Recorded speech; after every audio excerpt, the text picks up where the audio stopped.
ఈరోజు నేను చూస్తున్నాను మా పేదవాళ్ళందరిలో. ఈరోజు నేను వస్తున్నానంటే దారిలో కూడా చూశాను. మీ ఆనందం చూసినప్పుడు నేను పడిన కష్టం మర్చిపోయి ఇంకా గట్టిగా కష్టపడాలనే ఆలోచన మా అందరికీ వస్తూ ఉంది.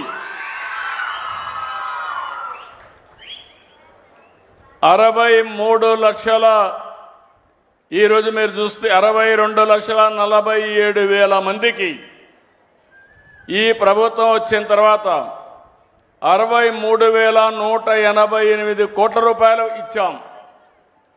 ప్రతి నెల మీరు చూస్తే దగ్గర 2,721 రూపాయలు.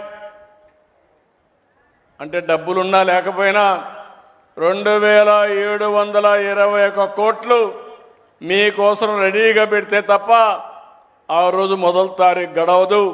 ఆ విషయం మీరు గుర్తుపెట్టుకోవాల్సిన అవసరం ఉంది. కష్టాలున్నాయి, దేశంలో ఎక్కడా లేదు. సంవత్సరానికి 33,000 కోట్ల రూపాయలు ఖర్చు పెట్టి ఏకైక ప్రభుత్వం భారతదేశంలో. అంతేకాదు అతిపెద్ద డీబీటీ ప్రోగ్రాం ఈ పెన్షన్ల కార్యక్రమం అని చెప్పి కూడా నేను మీకు తెలియజేస్తున్నా. నేను దీన్ని భారంగా ఆలోచించడం లేదు, బాధ్యతగా ఆలోచిస్తున్నా. పేదవాళ్ళకి వెసులుబాటు కల్పించడానికి ఈ ప్రోగ్రాం ఎంతో వెసులుబాటు ఇస్తుంది.